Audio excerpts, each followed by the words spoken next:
Guys, welcome back our channel. പ്രിയപ്പെട്ട കൂട്ടുകാരെ, 10ാം ക്ലാസ്സിലെ 3ാമത്തെ ചാപ്റ്റർ ഒരു കവിതയാണ്. നമ്മുടെ കവിതയുടെ പേരാണ് ടൂട്ടാ പഹിയ. ഈ ടൂട്ടാ പഹിയ കവിതയിലേക്ക് കടക്കുന്നത് മുന്നേ തന്നെ നമുക്ക് ആ മഹാഭാരത യുദ്ധവും അവിടെ നടന്ന സംഭവങ്ങളൊക്കെ കുട്ടികൾക്ക് അറിഞ്ഞിരിക്കണം. അപ്പോൾ അത് ചുരുക്കി പറയുകയാണ് ഇന്നത്തെ വീഡിയോയിൽ. അപ്പോൾ ഇതിലെ മഹാഭാരത കഥയിലെ അഭിമന്യുവാണ് ഈ കഥയിലെ കേന്ദ്ര കഥാപാത്രം.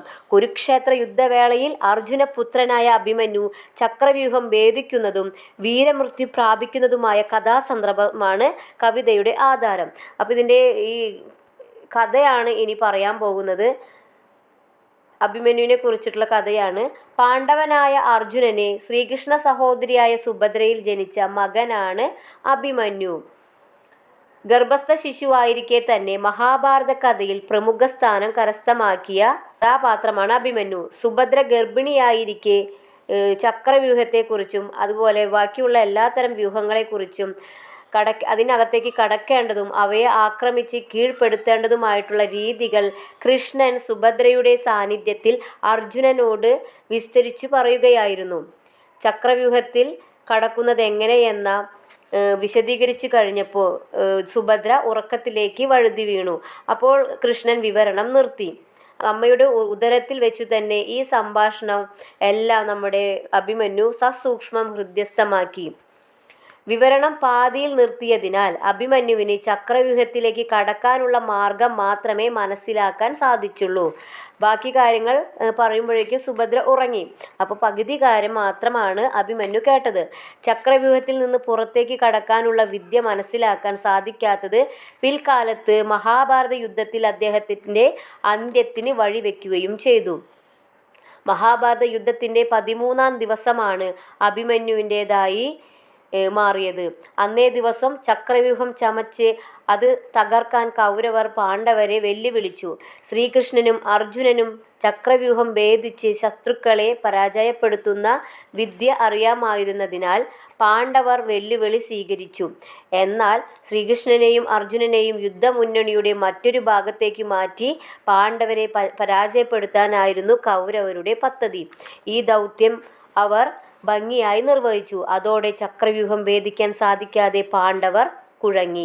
ഇതിനെ തുടർന്ന് ചക്രവ്യൂഹത്തിനുള്ളിൽ കടക്കാൻ അറിയാമായിരുന്ന 16കാരനായ അഭിമന്യു ഈ ദൗത്യം ഏറ്റെടുക്കാൻ ഉറച്ചു. എന്നാൽ ചക്രവ്യൂഹത്തിൽ നിന്ന് പുറത്തു കടക്കാൻ അഭിമന്യുവിന് സാധിക്കില്ലെന്ന് അറിയാമായിരുന്നു.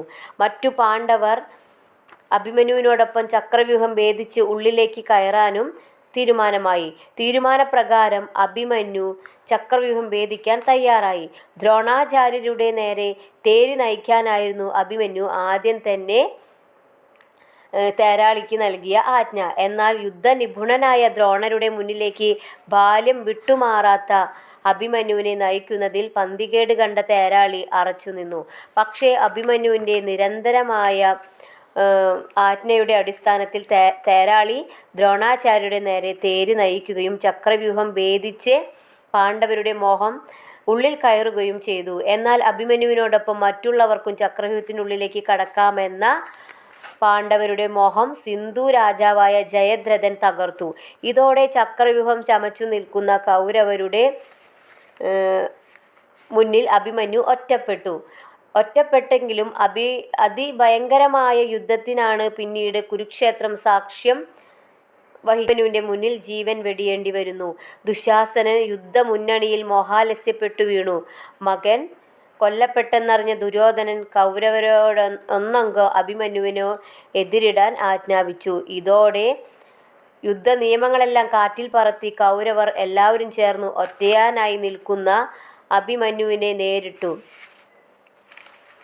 ഇത്രയൊക്കെയായിട്ടും പതറാതെ മുന്നേറിക്കൊണ്ടിരുന്ന അഭിമന്യുവിനെ കണ്ട് കൗരവർ നിരാശരായി. ദ്രോണാചാര്യരുടെ ഉപദേശത്തെ തുടർന്ന് കർണൻ പിന്നിൽ നിന്ന് അമ്പെയ്ത് അഭിമന്യുവിൻ്റെ വില്ല് തകർത്തു. പിന്നീട് തേര് തകർക്കുകയും തേരാളിയെയും കുതിരകളെയും കൊല്ലുകയും ചെയ്തു.